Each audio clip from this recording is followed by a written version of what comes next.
We met Andrew Rowan yesterday, but let me just comment a little bit more about him. He was born in Zimbabwe and educated in South Africa, took his undergraduate degree in chemistry at Cape Town University, then went to Oxford where he got his D.Phil in biochemistry. We use the metaphor of the path yesterday as distinguished from the roadmap, and the path refers to a more unmapped terrain, and that's what we're involved with here with this enterprise. And Andrew is a pathfinder and path maker. Now, you wouldn't know it looking at him. He looks like an Oxford Don with a business suit, but he's a very enterprising, risk-taking individual, and he has made many paths in the past and will continue to make more. For example, he started the International Journal for the Study of Animal Problems, which was a precursor to Animal Welfare Journal and Journal Applied Animal Welfare Science. He started or was the first director of the Tufts Center for Animal Policy, and in that sense was one of the first bridges between science and animal issues. He was responsible for, or spearheaded the move to broaden the notion of what the plight of animals were in animal research, moving from pain as a kind of physiological state to a much more robust notion of suffering. More in my area, human-animal studies, he is the founding editor of Anthrozoos, which was the first peer-reviewed journal on human-animal studies. What else did he spearhead?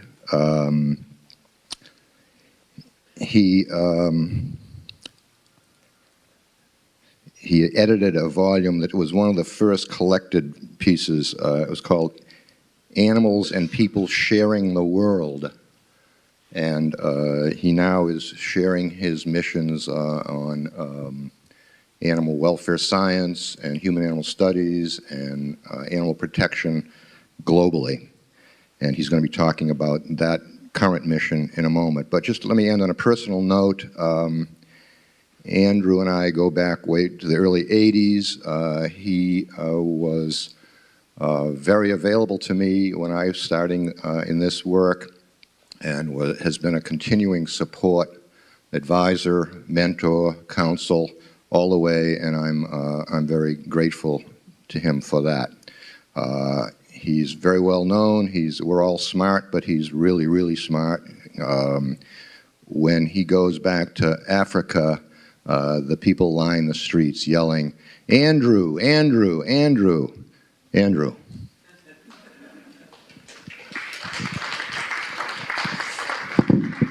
Thank you very much, Ken, and thank you very much, Ron, and especially thank you very much for the award yesterday. It was a big surprise. Very flattering to be in the same class as David Fraser, who is one of the intellectual giants in the field. And so thank you very much for all of that. I had a conversation with Ron about what I should talk about, and Ron sort of has given me fairly sort of carte blanche to expand and sort of expound on policy issues. And these days I've been in the field long enough that inevitably you're going to get some historical perspective as well. It's just part of my DNA now. So in terms of the animal protection movement, when I started at Frame on this particular path that Ken described in 1976, our big victories at that time, Frame, by the way, had an annual budget of £8,000, and I was responsible for 1/3 of that. Our big victories in those days were getting a letter published in the Telegraph or the Times. It was such a big thing that we would then photocopy it, put it in our newsletter, and send it out to all of our members. all of our 1,000 members and supporters. And so you reflect now toward today. I've never thought, never dreamed in my career that I'd be able to stand up here and say that we're going to end animal testing. But we are going to end animal testing, and we're going to do it quite quickly. And the reason why is because the technology has advanced to the point where it's so much cheaper, faster, and ultimately better science to do it in ways that don't involve animals. The animal tests are crude, cumbersome, expensive, take a long time. As an example, we've tested about 600 chemicals for carcinogenicity.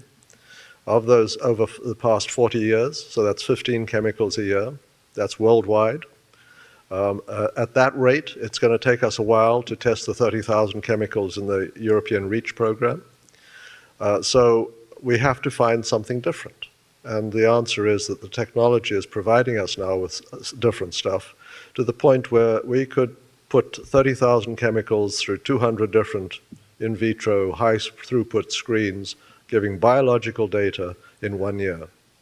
So that's the difference. And the difference is just so dramatic, so statistically dramatic, that we're going to end the use of animals in testing. So as a career accomplishment, or as being able to live through that revolution has been an enormous privilege. And very exciting, intellectually very exciting. So I've also been part of the animal movement since 1976. Took a brief a sideline into Tufts, where we started the Center for Animals and Public Policy, but I see that as part of the animal movement. And here's a chart of the founding dates of the animal organizations in this country as of 2006. And as you can see, only 109 organizations, there were about 500 in 1908, only 109 of them survived to 1950. And they are the richest and biggest of the organizations. And then in the 50s, another 113 were started that are still extant. And then in the 60s, another 194, and then in the 70s, 469, and then in the 80s, 596 until the 2000s. And that number encompasses only up to 2006, 2,564. And as you would expect, they're also the smallest and least funded of these organizations. If you look at a chart of the movement since the beginnings in 1865, this is what it looks like. So the red line are the number of shelters that we have in the United States. By shelter, I mean an organization with a physical building that houses dogs or cats. The light blue line is the number of local specialty groups, and you can see how that's expanded and grown. And the dark blue line is the amount of money per capita, inflation adjusted, that is being given to the animal movement. So there's been a five-fold growth in amount of money since 1960, real money, inflation-adjusted money. And so when people tell you how poorly funded they are, you should think about where we came from and where we are today. And this is a more recent chart showing the cost of living index, the red line, and showing the income of the major national groups, the blue line. And you can see that the movement continues to grow dramatically.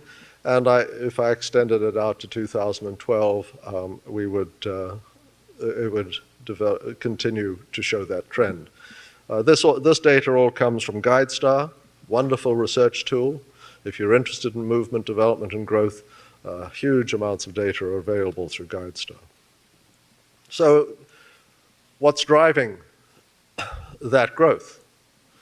Is it because we are filled with excellent managers, visionary leaders, and so on? Well, not so much.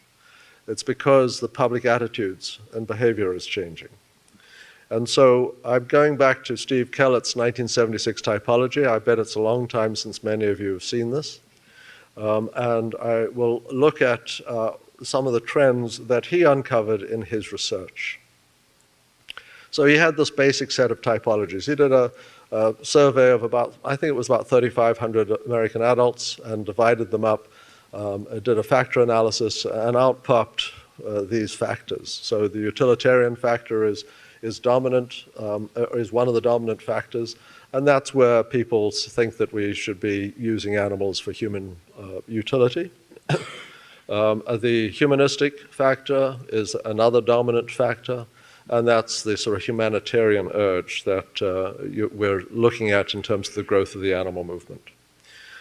Steve did a project in which they looked at the newspaper content of 4 newspapers, 2 urban and 2 rural newspapers, from 1903 to 1973. He told me that he would never, if he had known what it would involve, he would never have started it, and he will never do it again, because it was just a hugely complicated, time-consuming project going through these papers, and they were selected papers from particular months, and going through them and extracting the sort of content analysis using these various factors. And this is the chart for the utilitarian factor. And remember now that it's gone down. As you can see, utilitarian beliefs have declined since 1903 to 1973. But at the same time, the rural population, which is where these beliefs tend to predominate, declined from 60% to 25%. So there's an added element here that if you add that rural urban change, is a much larger decline in utilitarian beliefs. In terms of gender differences, you can see that the males tend to be more utilitarian and dominionistic, and whereas the females tend to be more humanitarian and moralistic, which goes with the stuff that we all know. And if you look at education differences, you find that the graduates are less utilitarian, less dominionistic, and less negative in terms of this. Also something that seems sort of intuitively obvious. And then urban-rural differences, using the utilitarian and moralistic scales factors as to tease out differences. And a livestock producer is utilitarian, no big surprise. Farmers are utilitarian. Urban tends to be more moralistic than utilitarian. So these are the sorts of societal issues that we're dealing with. Now, if you take this and start looking culturally across different cultures, and there's a lot of interesting things happening in China today. And my bottom line take on a lot of this stuff is that all the cultures have the roots of this humanitarian moralistic concern in them. It's just the behaviors and the activities in those cultures that reflect, drive the behavior issues and how people treat animals. And if you challenge those behaviors actively by providing different behaviors, things begin to change, which is what's happened in China in the last decade or so. The animal activist community has made huge strides in China in just 10 years. So these were studies using Kellett's typologies in the USA, Japan, Germany, and Botswana. The humanistic attitude was strong in all of them.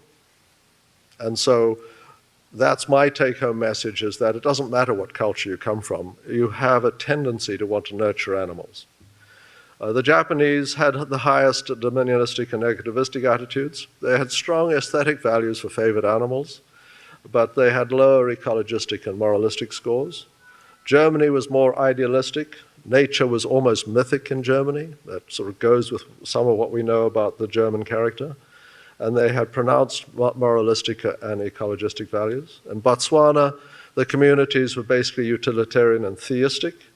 Most of the local people tended to view wildlife as a problem. It was wildlife was the attractant for white, rich South Africans coming and buying the land and then fencing out their farm animals. And so there was a negative attitude towards wildlife in Botswana, which is no longer there, as far as one can see. The new president, Seretse Khama's son, I don't know what his first name is, has banned trophy hunting in Botswana. Costa Rica, we gave a fellow named Carlos Druz a grant to do a survey in Costa Rica. We were particularly interested in wildlife. And we found almost 25%, 1/4 of households kept wild animals. There were 140,000 cetaceans in private hands in Costa Rica, dwarfing, by the way, the trade in cetaceans. So the sort of domestic pet keeping, so to speak, is a much bigger problem. When we just look at the movement of animals in the international trade, we never include the domestic pet keeping, and we should. 44% of households either had or used to have wild pets. 67% of them without wild pets says it's not okay. So that's a promising statistic we can sort of build on. 36% of those with wild pets said it was not okay. So adults much more likely to say not okay than the children. And the Costa Ricans have very similar attitudes when you do the factor analysis to the Americans. So once again, you see this, that the attitudes are very similar across cultures. Dennis Turner has done a recent study looking at different religious backgrounds. And he had a sample size of over 6,000 from Germany to Japan to India. I forget all the countries he was in, but he was looking at the different religious traditions: Buddhism, Christianity, Hinduism, Islam, Shintoism, Judaism, and none of these, or not. A wide range of ages, a wide range of education. So this is the response to keeping animals in zoos should be forbidden. By and large, you know, this comes out right in the middle, basically, about halfway between strongly agree and strongly disagree. And there's not a heck of a lot of differences. I mean, you may say that the Hindus are the most likely to want to see animals not kept in zoos, and the Buddhists and Christians the least concerned, you know. Animals can think like people. Women agree more strongly, as we would expect from Western surveys.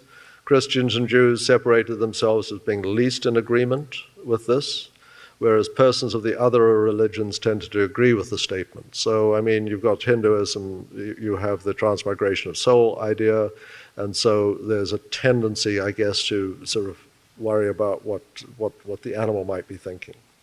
So once again, not a heck of a lot of differences, some differences, but, you know, I mean, not enough to really make a huge difference. So the factors shaping our attitudes to wildlife, Hal Herzog, Gordon's ex-former student, and now probably one of the more trenchant observers and analysts of the human-animal issue, helped develop this in a 1981 paper in Bioscience that is still well worth going back and reading, looking at, what was its title, Gordon? Yeah, there you go. So it, 1980, very well worth reading. And so, you know, these are some of the things that influence our attitudes to wildlife. An interesting poll that is now being done annually by Gallup on moral attitudes has a whole range of different biomedical or bioethical issues involved in it. And I've been interested in it because of the trends in the attitude to medical research, but it also has other elements in here. And one of the things that's interesting to me is that the only areas in which public support is declining are the areas are medical testing on animal, buying and wearing clothing made of animal fur, and doctor-assisted suicide. All the other areas, support is going up, albeit cloning humans had very low support to begin with and not much more now. But nonetheless, that's these uses, two of the three declining elements are animals, how we treat animals. And if you go back, there was an earlier, the National Science Board asked a question about animal research from 85 to 2001, and the decline was the same rate as the decline here on medical testing on animals. So it's been consistent decline in support for animal research from 85 to the current date. So if you look at animal research by age, also using the Gallup data, what you can see is your 18 to 29-year-olds are the least likely to support the highest opposition, almost 55% opposition to the use of animals in medical research. So again, something sort of illustrative on how we perceive and treat animals. There's a fascinating tool or plaything that you can engage in. It's called the Ngram. It's Google's Ngram viewer. And you can just type in phrases, and out comes a frequency of those phrases in the millions of books that Google has digitized. And so it gives you a sort of idea of social changes within the community. One of the elements here, if you type in the phrase "defiantly recommend," you get into, this isn't Google's Ngram, but into Google, you get about 1.5 million hits. And so you wonder who's using defiantly recommend. Gene Weingarten was the one who sort of brought this to my attention. And what Gene Weingarten's analysis showed was that if you type in definitely recommend, spelling it with an A rather than an I, Microsoft automatically changes it to defiantly recommend. As a result, you either are not particularly attentive or you're ignorant, and you use the term of defiantly recommend. So there may be some issues in the future with this Ngram viewer in terms of this. But the thing here, animal welfare has grown dramatically since 1975. The land ethic grew for a while, has declined since 1995. And Call of the Wild, the Jack London book, was very popular earlier in the 20th century, and is now sort of the old classic sort of thing. So the changing policy environment, these attitudes really, in many respects, are interesting, but from an activist or an advocate, not terribly valuable. It's the policies, it's the behaviors that we're concerned about. So this is a slide showing the states with felony dogfighting laws, the states with felony cockfighting laws, and the states with felony animal cruelty laws in 1985. There were 4 states that had felony animal cruelty laws in 1985. In 2013, nearly every state had a felony animal cruelty law. Every state had a felony dogfighting law. Most states had felony cockfighting laws. And in fact, today, every state does have a felony cruelty law. So this has been orchestrated mostly, I would argue, by the Humane Society, and I'm not being partisan in this sense. It was a campaign that grew out of our first strike program and led to us introducing proposed bills in most of the states, bound up this notion about human abuse and animal abuse are strongly linked. And so you need to have a felony law in order to sort of pay serious attention to these sadistic cruelty crimes, which are fortunately very rare, but when they occur, we really need to be paying attention to them. So exotics as pets. These are the states that ban or regulate some or all animals, wild animals as pets in 2003. This is the map in 2013. Again, significant changes in public policy.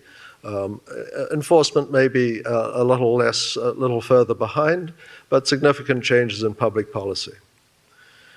Seal hunt decline in Canada. The Canadian government continues to set these high quotas of 400,000 seals to be killed every year.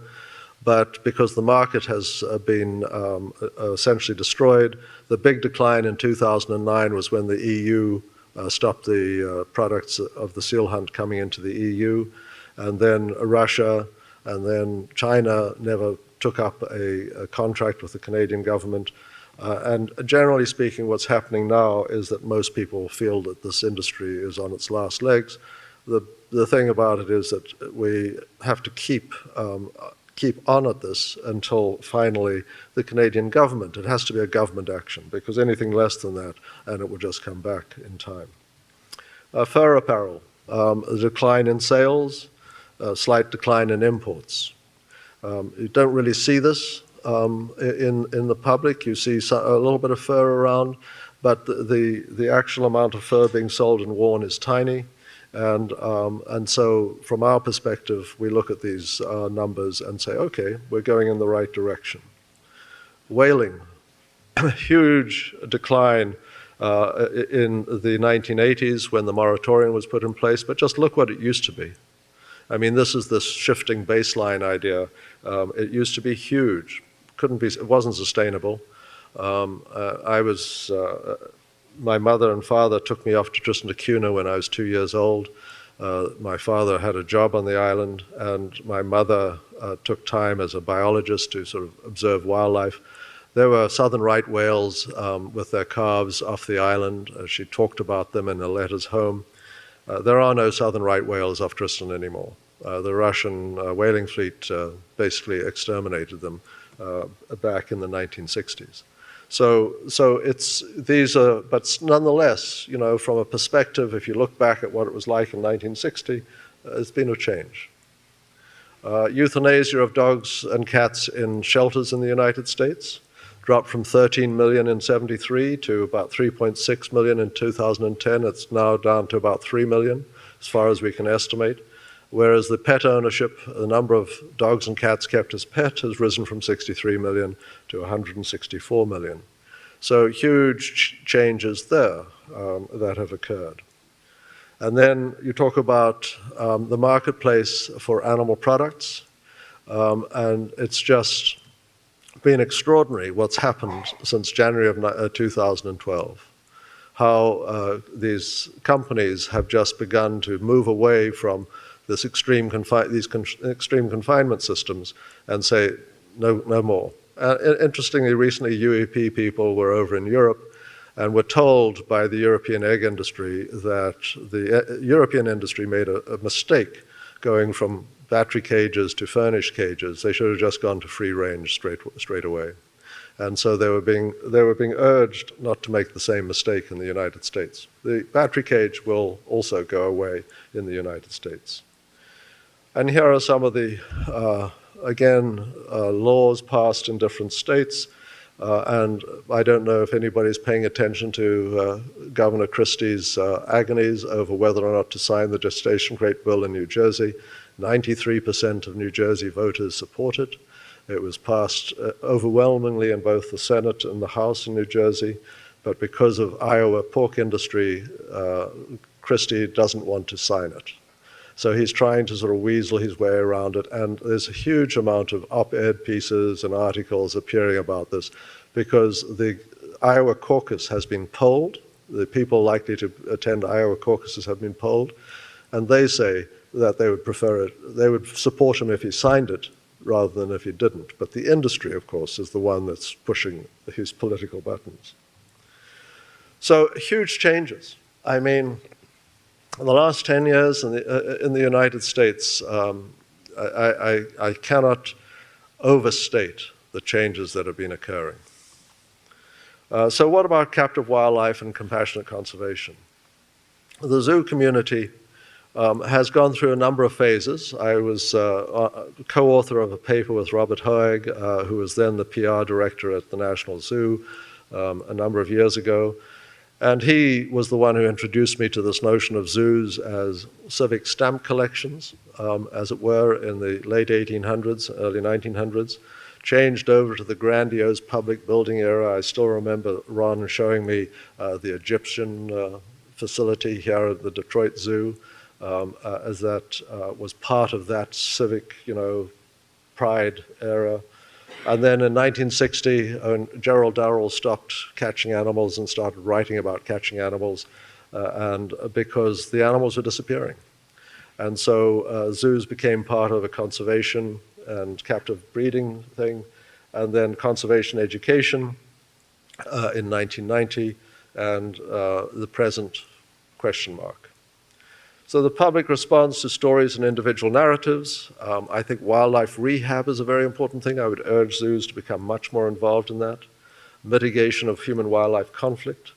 There are positives and negatives of captive animal facilities. There are many possible narratives engaged in these. Marius is one of those narratives, which reflects the zoo in a negative light. And insistence on science and conflict with animal organizations are all negatives. One of the stories where there's a conflict between the zoo community and the humane community is Keiko.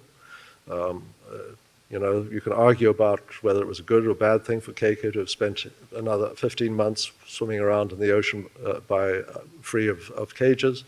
It's a value proposition. SeaWorld, another one of these arguments.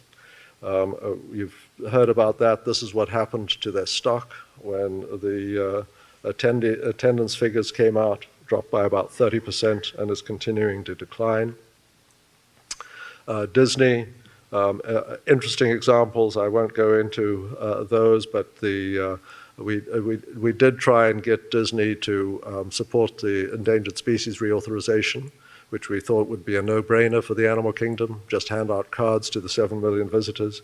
But the corporate high-ups decided that wasn't part of their DNA. Well, it needs to become part of their DNA. Framing wildlife issues, I tend to frame them in two things: trade and consumption, and all the cruelty and suffering that are involved in those, and human-wildlife conflict resolution. These two sort of separate arenas that we need to address slightly differently, and I would argue that the zoo should be engaged not just in the trade and consumption issue, but also the human-wildlife conflict resolution. And you can make money out of it too. We have been involved in rhino horn and shark fin campaigns, and excellent results in Vietnam, a reduction in consumption, and the shark fin consumption has been reduced by 50 to 70% in China, just in the last 5-10 years. Huge declines, all driven by sort of activist campaigns. So in conclusion, tremendous attitudes and changes in attitudes, but more importantly, behavior.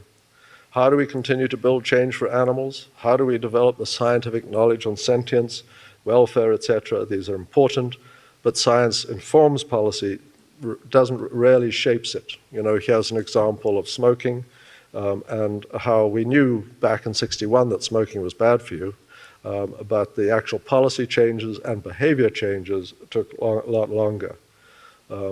So I'd like to just finish on a notion here that we observed several very important developments yesterday that had to date escaped my attention. The Humane Ed program at the Detroit Zoo is huge change. I would argue that it needs some focus. I would suggest that one should focus more on the advocates, the top 2% of the sort of nurturing population, and on the likely abusers, the bottom 2%, rather than the middle population, and more doing rehab of wildlife, more actual doing, rather than just didactic teaching. And I thought the National Aquarium and Disney Animal Kingdom changes are revolutionary and will change the way captive wildlife facilities operate. So, in conclusion, I think it's been a fascinating 40 years. Really excited to see what the next, 20 are going to bring. Thank you.